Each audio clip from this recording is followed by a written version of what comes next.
Hi everyone, welcome back to my channel. I know it has been a long time since I've posted a video, so I am sharing today with you guys my chocolate chip cookie recipe.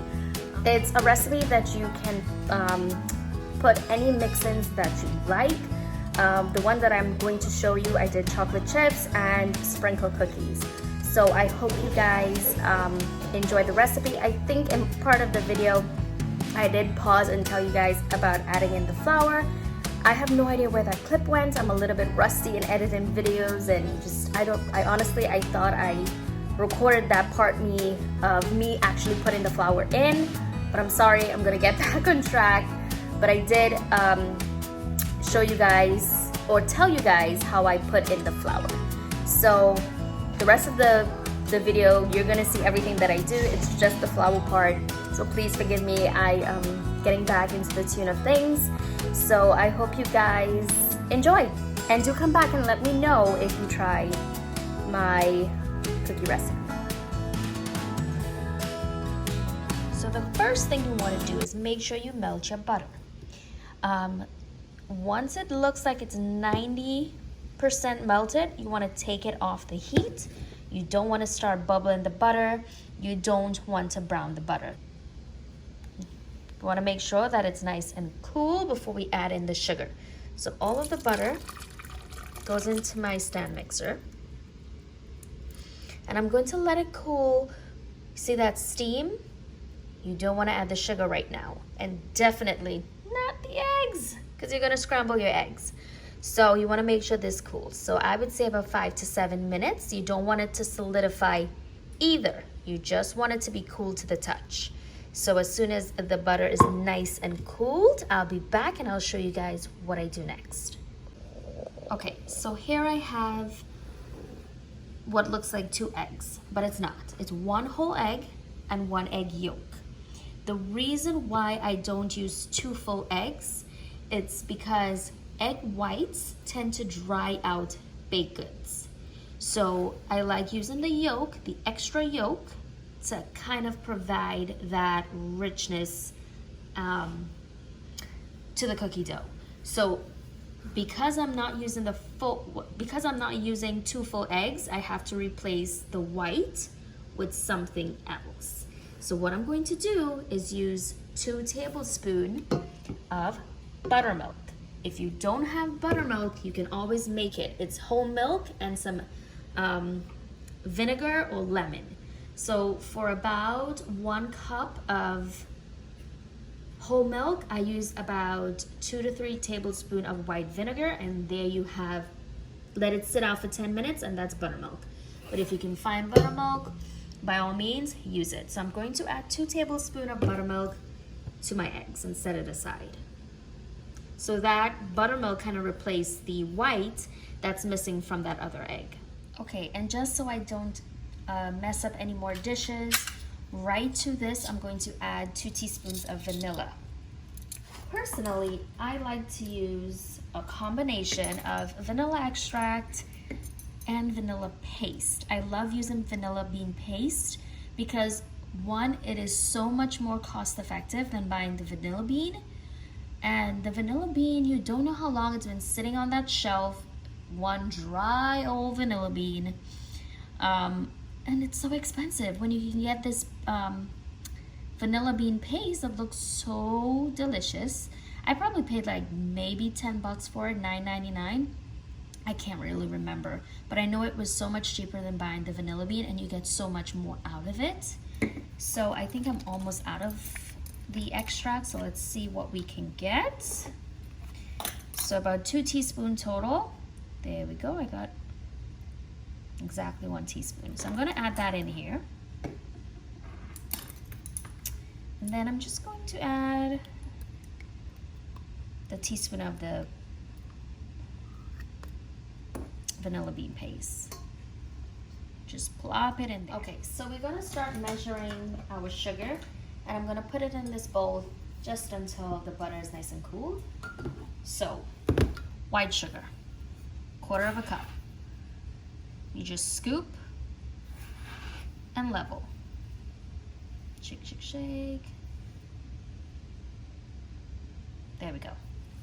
1/4 cup goes in. Now, dark brown sugar. If you cannot find dark brown sugar, light brown sugar will work. I just like the dark because it really adds richness to the cookie dough. And we need 1 1/4 cup. When you're measuring brown sugar, brown sugar needs to be packed. So that's 1/4 cup. There we go.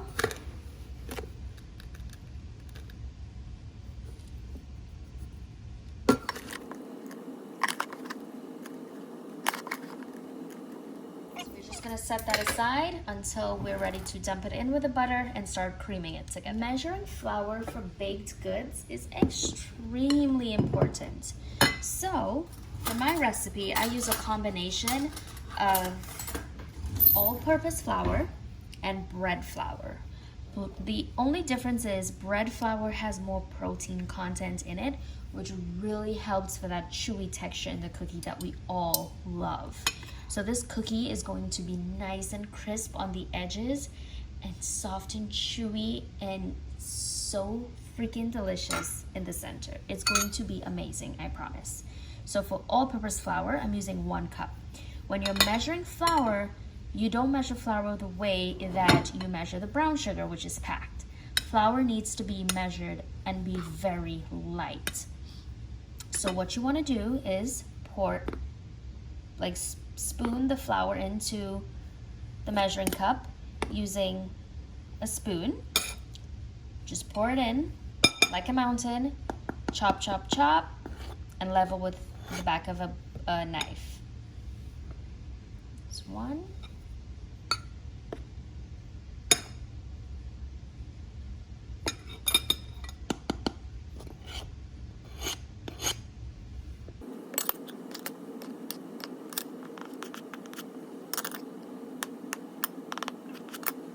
That's 1 cup. Flour needs to be light. Sometimes 1 teaspoon extra of flour can really throw off a recipe, so you want to make sure and be precise. And the same thing goes for the bread flour. We're going to do 1 1/4 cup of bread flour.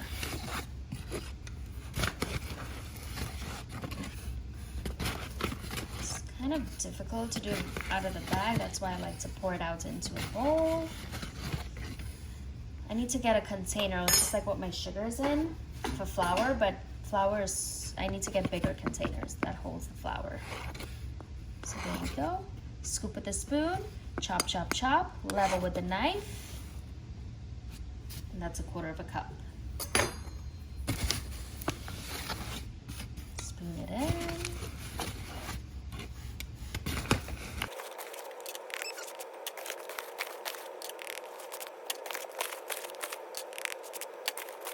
Okay, so 1 cup of all-purpose flour, 1 1/4 cup of bread flour. To that, very simple, 1 teaspoon of salt goes in. And then 1 teaspoon of baking soda. And that's it for the dry ingredients. We're just going to mix it all up. Mix it all up. And make sure the baking soda, the salt, the bread flour, the all-purpose flour and everything is well combined, because you do not want a chunk of baking soda in 1 cookie. It's going to taste like soap. So make sure and really incorporate your dry ingredients. Okay, so a good way to test your butter is to just touch it, and once it's cool to the touch, you're good to go in adding in your sugar. So all of it goes in, the dark and the white, and you're going to cream this for about 5 minutes. It's very important that you cream it just as if you were using softened butter. You really want to incorporate lightness with the fat and the sugar. So let that go on medium speed for about 5 minutes.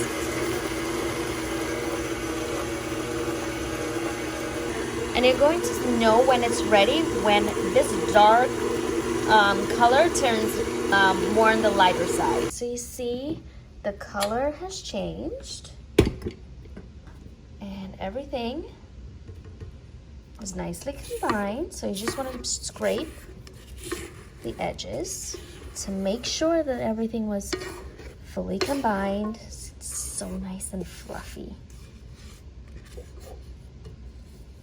It's all about patience when making the best cookies. So I'm just going to let this go again for about 30 seconds or so. And then we're going to add in our buttermilk and egg. So 1 egg goes in first. Let that combine. The milk, the vanilla, everything is in there. And then we're going to add another one goes in, along with the vanilla paste. Okay guys, I am not sure what happened to the clip where I showed you guys me adding the flour, but basically what you have to do is as soon as the eggs, the milk, and the vanilla is all incorporated, you're going to dump in the flour about 1/4 cup at a time, just until all of the flour is incorporated. Don't overmix. Once you dump in the last bit of flour, you're going to start using this spatula.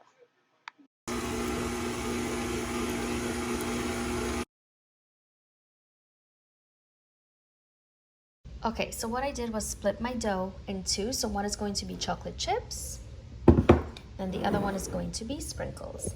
I do not like using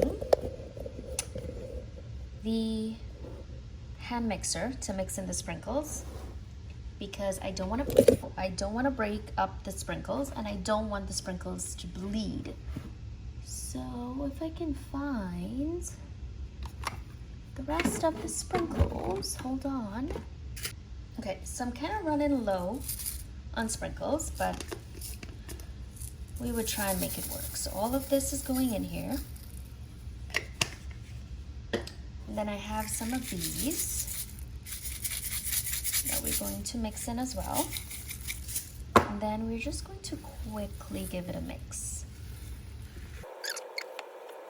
There we go. So this I'm going to cover with some plastic wrap, and it's going into the refrigerator to chill before I scoop them out and flash freeze them. Okay guys, what I wanted to tell you is you can absolutely bake this off instead of freezing it, but before you do, you want to make sure you chill the dough before you bake the cookies. I would say chill it for about minimum 2 hours. So next up, the chocolate chips. So typically I add 2 cups to the full recipe, but because this is half the dough here in this bowl, I'm just gonna add 1 cup of chips. I like using a combination of the mini chips, the regular chocolate chips, and chocolate chunks. But it's totally up to you what you like, you can use. Cup measurement here, and this is all of the minis that I have left. So I'm going to use all of that. Then I'm going to use some dark chocolate chips. So this is going to be 1 full cup. So that's going to go in. All this.